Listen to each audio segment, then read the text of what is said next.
confidential activities po. Dahil po, hindi ko po yan inline sa aking pinag-aralan, ma'am. But as the special disbursing officer, of course you realize you have the function of disbursing the fund. Yes po, pero may utos po sa akin na ibigay po kay Colonel La Chica. Kasi siya po ang expert, siya po ang may kaalaman kung paano po i-achieve ang mga confidential activities na safely and hindi po magulo. Would you know, Ms. Acosta, kung saan po dinala ni Colonel La Chica yung 125 million? Di ko po na po alam, ma'am, kasi sa kanya na po yung discretion kung Hindi po niya discretion yun, ma'am. ay, sa kanya na po yung Please trabaho. understand, kayo po ang special disbursing officer. You're supposed to be the person doing the payment of this amount to various payees. Hindi po ito discretion ni Colonel La Chica, ma'am. Do you understand? Yes, ma'am. Ano nga po ulit trabaho ni Colonel La Chica? Siya po ang head ng aming BPSPG at siya po ang inatasan as security officer po ng Office of the Vice President. And of course, you will agree with me, iba po ang trabaho ng security officer sa trabaho ng special disbursing officer. Tama po ba? As a matter of Yes, fact, iba kaya po. po kayo'y banded. Kaya po kayo nire-require ng Fidelity Fund is to take care of these public funds. Si Colonel La Chica po ba? Covered po ba siya ng Fidelity Bond? Hindi po, ma'am. I don't think so because it's not part of his job to disburse public funds. Pero siya po ang may alam, ma'am, lalo na pag-implement sa mga confidential activities po, ma'am. Just like surveillance and monitoring po. Kung okay po ba dyan, itayo, example, yung satellite office.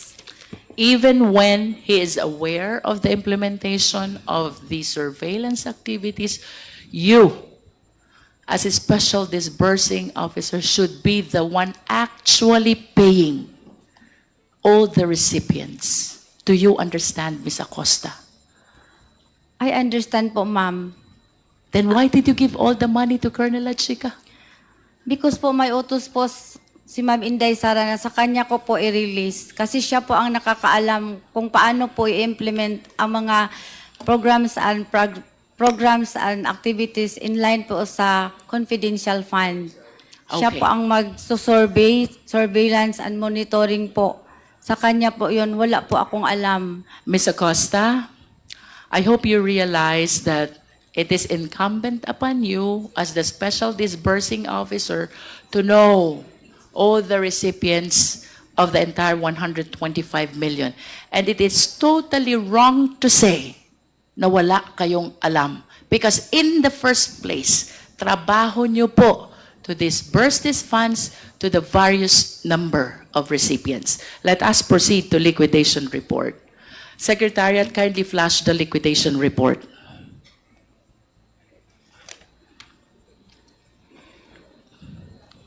What is the purpose, Ms. Acosta, of the liquidation report?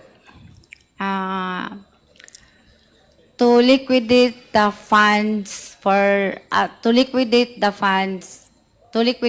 funds granted on confidential funds po. Ililiquidate po. Ililiquidate, and by liquidate, we need to gather proof that indeed the entire amount was utilized for the intended purpose. Tama po ba? Tama po. What is your participation in this liquidation report? Yung binigay na po sa akin ni Sir La Chica ang acknowledgement Ms. Acosta, receipt. please be directed to the left bottom part of the liquidation report. Correctness of the above data po, ma'am. Do you understand what that means? Yes po, ma'am. Ano pong ibig sabihin nun? Na ang pondo po ay ay nagamit ng maayos sa pamagitan po ng pagkuha ng mga acknowledgement receipt po na galing po kay Sir La Chica. You mentioned about acknowledgement receipts. Pag-usapan po natin yan.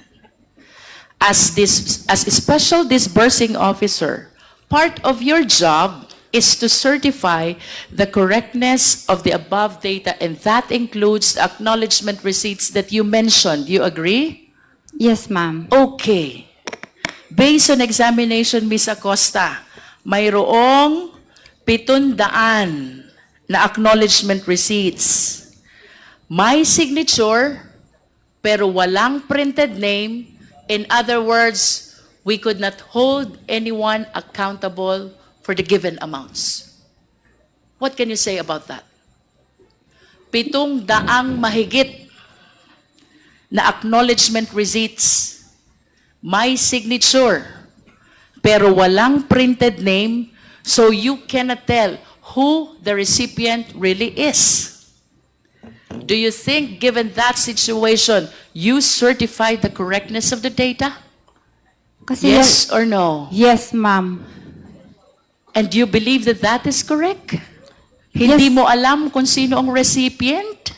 Kasi yan po ang binigay sa akin ni Sir La Chica, ma'am. Again, please be directed by the certification at the bottom right of this document.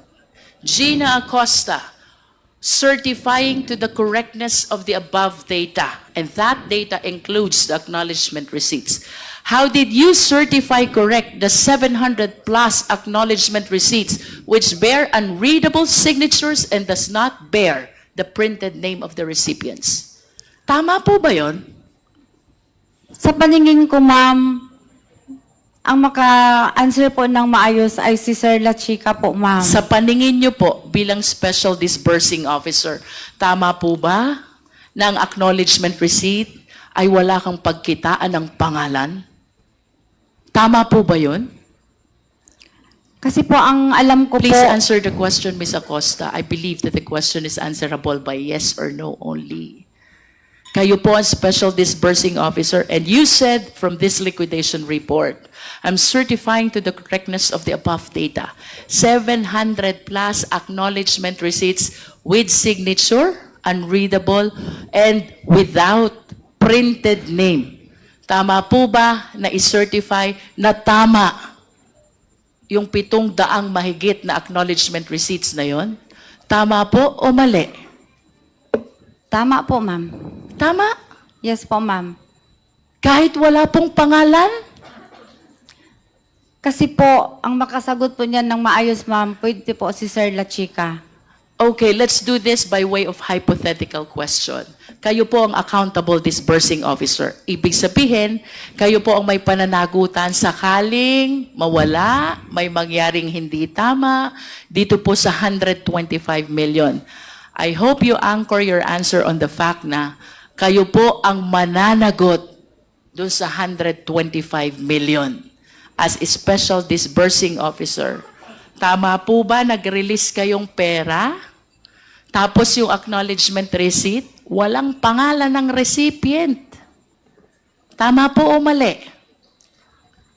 Kung kayo po ang mismong magre-release ng pera, kayo po ba'y papayag na walang printed name ang acknowledgement receipt? Pwede po, ma'am, itanong po kay Sir La Chica po. kung No, ano the po ang question, nangyari. Ms. Acosta, is hypothetical, no? Kung sakali lang pong kayo mismo ang nagbigay doon sa 700 na tao yon, kayo po ang accountable disbursing officer, papayag po ba kayo na yung 700 na yon, tatanggap ng pera, tapos hindi nyo alam kung anong mga pangalan nila? Yun po ba ay tama o mali? You said already that it was Colonel La Chica who did the disbursement. Naintindihan ko na po yun. Opo, ma'am. Pero ang sitwasyon po natin ngayon, let us assume na kayo ang magre-release ng pera. Papayag po ba kayong mag-release ng pera na hindi sinusulat yung printed name ng pagbibigyan nyo ng pera? Siguro po, nangyari po yun dahil po sa voluminous na transaction, ma'am. Ms. Acosta, the question is answerable only by tama o mali. We are talking about 700 plus acknowledgement receipts. May signature, walang printed name, walang pagkitaan ng pangalan ng recipients. Kung kayo po ang magre-release nito, papayag po ba kayo na walang printed name ang tumanggap? Hindi po, pero depende po sa sitwasyon, You have ma'am. given your answer already. Ms. Acosta, let's proceed to the next category of acknowledgement receipts. Mayroon naman pong 300 plus. May signature, may printed name, pero hindi naman mabasa yung printed name. In other words, wala din pong pagkitaan kung sino ang recipient. Again, on the assumption na kayo po ang magre-release ng perang ito sa recipient, papayag po ba kayong i-release itong perang ito na hindi nyo nakitang nakasulat ang pangalan ng recipient? Nag-trust po ako kay kay Sir La Chica, ma'am. Ms. Acosta, let us answer the question po. I understand na ang sabi niyo po si Colonel La Chica ang nag-release. Yes po. On the assumption only, kunyari lang po kayo ang magre-release. Andyan yung recipient. 300 mahigit po to. Papayag po ba kayo na hindi nyo mabasa ang mga tunay na pangalan ng pinagbibigyan nyo ng pera? Kung ako po ang nagbigay, hindi po ako papayag. Hindi kayo papayag. Now, let us go to the acknowledgement receipt with the recipient whose name is Mary Grace Piatos. Do we still have that slide, Secretariat? Can we please share it? I wish to believe na nakita nyo na po ito during the previous hearings. Again, hypothetical question ulit. Kung kayo po ba ang magre-release ng pera to a name, Mary Grace Piatos, kayo po ba ay papayag? Papayag po ako, ma'am. Meron naman pong Piatos na apelyido. Do you know Mary Grace Piatos? Do you know Mary Grace Piatos? Wala po. Hindi ko po siya kilala, ma'am. But you said na papayag kayo kasi may apelyidong Piatos. Saan ho ba kayo nakakita ng apelyidong Piatos? Meron po sa amin sa Davao, ma'am. Meron po Oh, na apelyidong Piatos. I will be interested to know, Ms. Acosta, kung sino po yung mga taga Davao na may apelyidong Piatos. But do you honestly believe na meron pong Mary Grace Piatos? Yes, ma'am. Sa Davao po meron. Meron. Opo. Bakit po kaya hindi siya lumulutang? I am reminded by the pledge of, I believe, the Young Guns, who contributed money to raise 1 million, asking Mary Grace Piatos to come out to the open. Bakit po kaya walang lumulutang? If indeed mayroong Mary Grace Piatos sa Davao. Kasi po, nagbibase lang po ako sa binigay po ni Sir La Chica na mga binalik Ms. niya sa Acosta, akin. kindly answer the question po. Ang sabi niyo po kanina, mayroong Mary Grace Piatos. Piatos po ang sinabi ko, ma'am, na apelyido. Nonetheless, kayo po ba'y naniniwalang mayroong Mary Grace Piatos? In the first place, kayo po dapat kaharap nito eh. Dahil kayong special disbursing officer.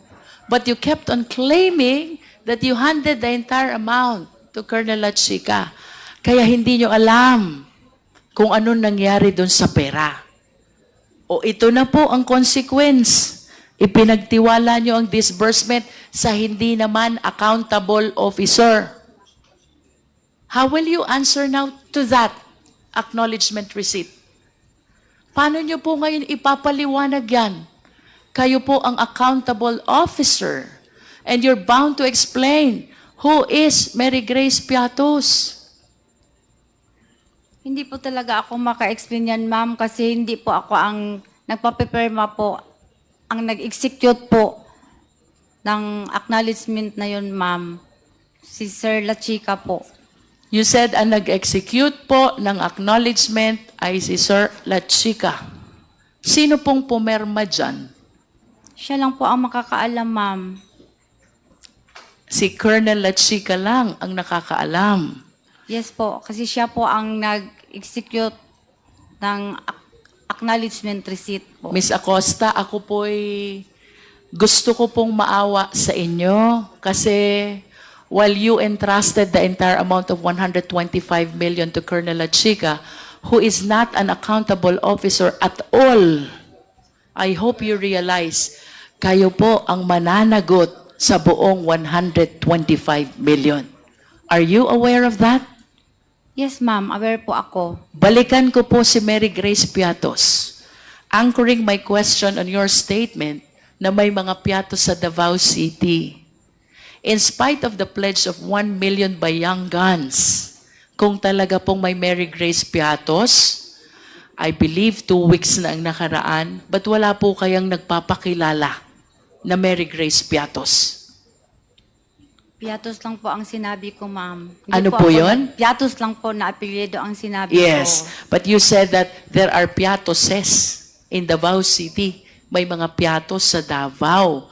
Kung hindi nyo man po talaga personally kilala that certain Mary Grace, bakit po kaya walang lumulutang kung talagang may Mary Grace Piatos, magkakaroon ho siya ng 1 milyon na walang kahirap-hirap.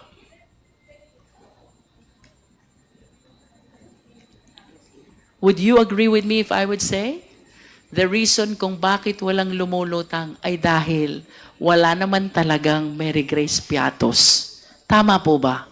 Hindi po ako maka-say ng yes or no, ma'am, kasi si Sir La Chica po ang nag-execute po, ang nagpapapirma po No. ng acknowledgement Ms. receipt. Acosta, I'm not asking you about the personality of Mary Grace Piatos. This is a hypothetical question again. Having stated na may mga piatos sa Davao and considering na nag-pledge ng Young Guns ng 1 million, tatanggapin ni Mary Grace Piatos.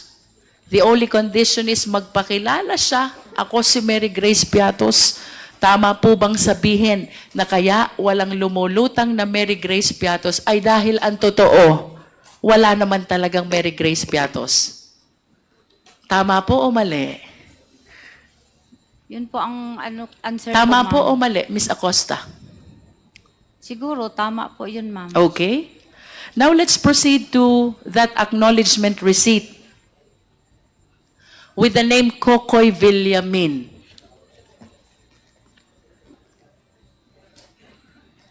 Sino po si Kokoy Villamin?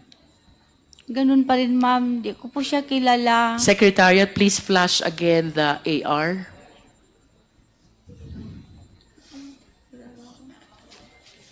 Natanggap po lang kaling kay ano. Mr. Chair. Madam Vice President. Thank you, sir. Ms. Acosta has been crying since this hearings started because of her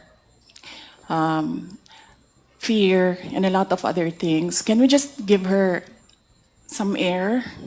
1 minute suspension is declared by the chair.